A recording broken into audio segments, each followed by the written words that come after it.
I'm sure all of you have heard of the statement that your truth will set you free. And we grew up being told that. I don't know how many of you have already taken a minute to think deeper, to understand what is our truth and its key or doorway to lead us to freedom and liberation from all suffering. Everyone in this life is suffering because life in general is suffering. The bodies we stay in sometimes are healthy, sometimes are not well or diseased. They are not at ease. Our minds have become a source of so many suffering that mental health is becoming part of the characteristics or natures of humanity or human beings. But it shouldn't be the case. Our souls, most are lost, and others are confused. In simple terms, what is your truth? Your truth is where you are, and your truth can't be the same as mine. We all have different truths because we experience different lives. We've grown up in different experiences. That being the fact, knowing who you are, where you came from, and what you've experienced in life makes you a very different person from the person you're talking with. Even if you grew up in the same setting as brothers and sisters, or as in whichever way, it doesn't matter whether you grew up in an orphanage, whether you grew up in a mother and father home, or you grew up in a single parent home. All those are just,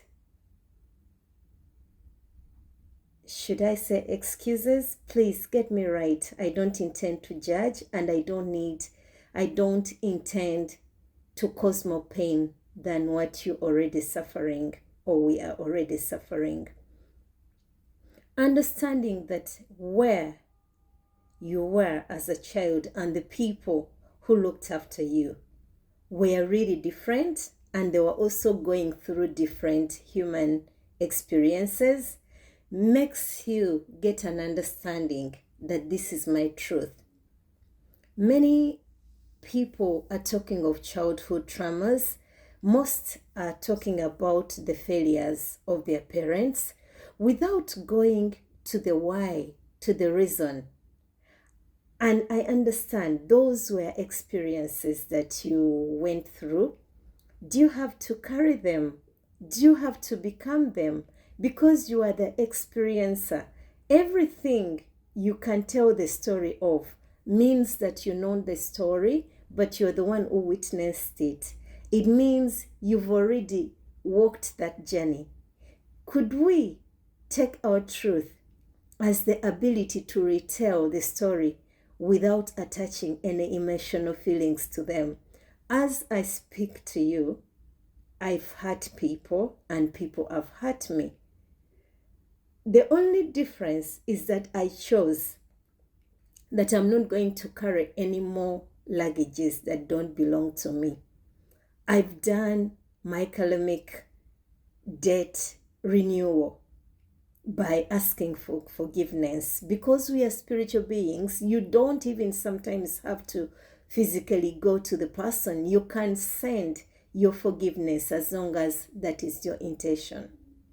When you understand this, that actually what is before me, I must have created it somehow, knowingly or unknowingly, you then distance yourself from the emotions that would arise, and giving that step to yourself gives you a better view of how you can respond to it.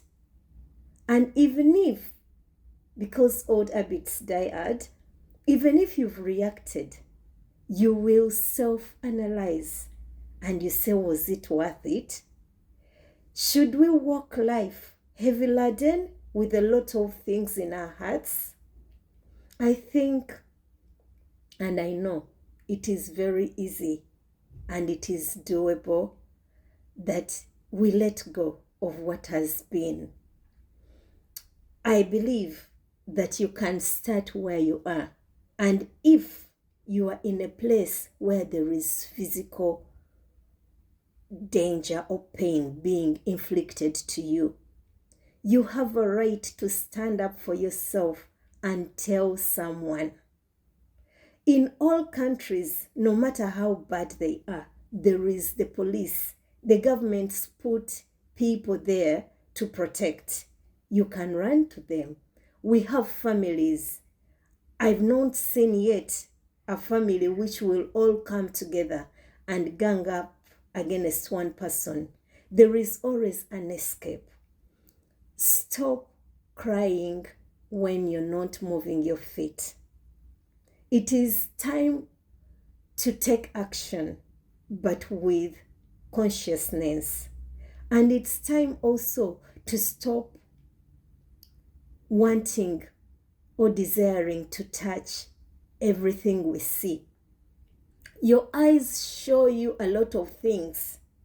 If you can't stop your eyes from attaching and taking to your mind and then your heart, and you start forming emotions to whatever you've seen, you'll be at peace. It will give you some distance to analyze, do I really need to do it? Do I not need to do it? Is it going to take me a step higher, or is it going to take me a step lower? We've created so many debts, financial debts, social debts. We've created a lot of luggage to carry on this journey we are walking called life. And at the end of it, we are not taking anything whatsoever apart from the experiences and live life with our expressions. Understand that much as it might seem as if someone is not empathetic, I am talking from a place of understanding and knowing, because I've been there.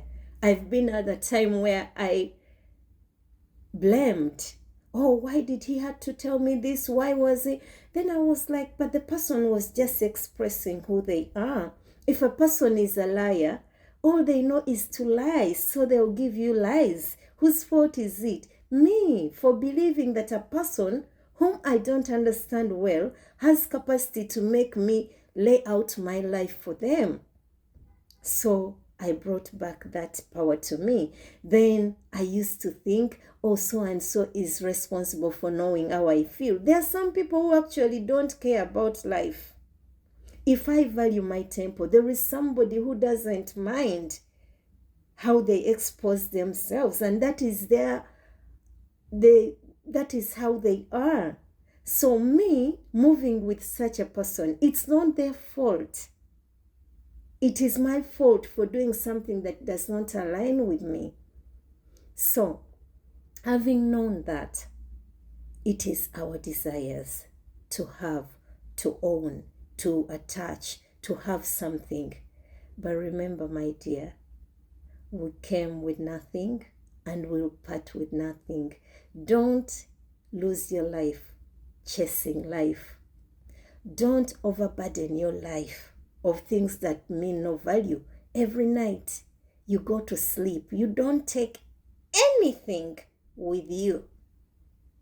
If you can sleep peacefully without anything, then you can live in your waking state without so much, apart from that which is of value to your journey and that which will bring you peace and joy.